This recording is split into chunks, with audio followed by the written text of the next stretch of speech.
Kansas City Chiefs take down the Atlanta Falcons on Sunday Night Football. This is one of the first Sunday night games that I've seen the Falcons play in a couple of years. You don't really see the Atlanta Falcons in a lot of primetime games, so it was refreshing to see them get a Sunday night spot, and this was a pretty good game. And when you play Kansas City, you're always going to have some questionable calls that tend to favor them. That's just what comes with playing this team. You got to be able to execute in the fourth quarter. And the Atlanta Falcons were unable to do that. You were in the 4th-and-1 situation. Why not just run the football up the gut or just do the tush push? Even if Kirk Cousins is slow, he doesn't have any mobility. You mean to tell me that you can't push this dude to get 1 yard? Come on, what are we doing? Why are we calling toss plays to the outside against one of the faster, more athletic defenses in the NFL? And when I watch the Falcons play this year, the offense to me doesn't tend to play up to its capability. You got a pretty good group of wide receivers. Your offensive line is pretty good as well. Kirk Cousins is a capable quarterback, and Bijan Robinson is a stud. Why not open up the playbook a little bit more? Get a little bit more innovative, be a little bit more aggressive.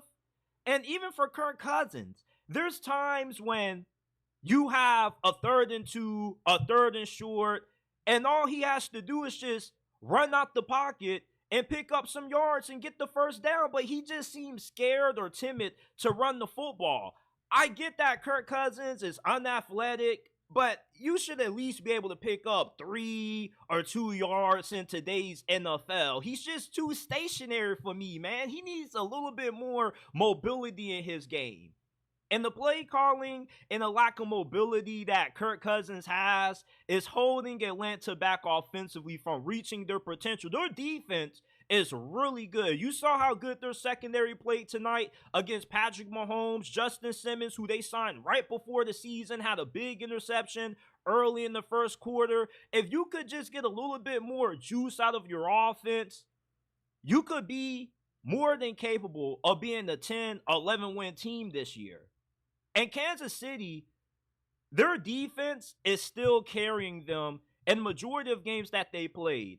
And I don't know how you guys feel about Patrick Mahomes, but in my opinion, I don't believe that he's been playing his best football these last 2 years. We know that he turns it on in the playoffs, but in the regular season, this offense for Kansas City just seems to be coasting by.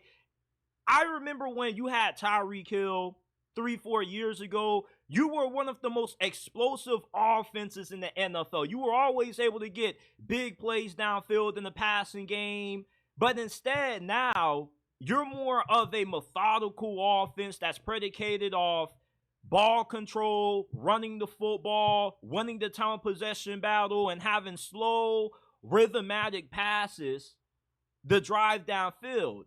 And, the fact that Kansas City can't stretch the field like what they used to be able to do early during the Patrick Mahomes and Andy Reid era, you can kind of see why this defense has played at the level that they've had.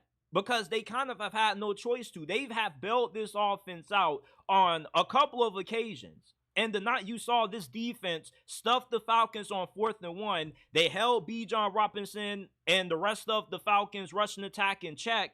And Kansas City, although you only have one reliable option, which is Rashee Rice in the passing game, Travis Kelce looks like a shell of himself. Maybe Taylor Swift has distracted him to the point where he isn't able to play at the level that he once used to. But, Kansas City offensively, you would think that this team would be a little bit better than what they were last year, but they're not really all that different from what they were in 2023. The offensive line still has their fair share of problems. You made a change at left tackle. You started the rookie out of BYU that you drafted in the 2nd round for the first couple of games, and then you switched to Wanya Morris, and I really just don't see it with the Kansas City offense.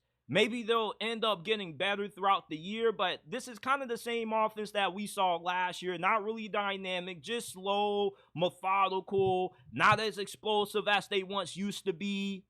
But Rashee Rice the more I watch this dude, the more I'm starting to the more that I'm starting to believe that he's becoming an elite wide receiver quietly in the league. Nobody seems to talk about how good Rashee Rice is. And it's crazy because he plays for Kansas City. Everybody talks about the Chiefs, but nobody really gives Rashee Rice the praise that he deserves.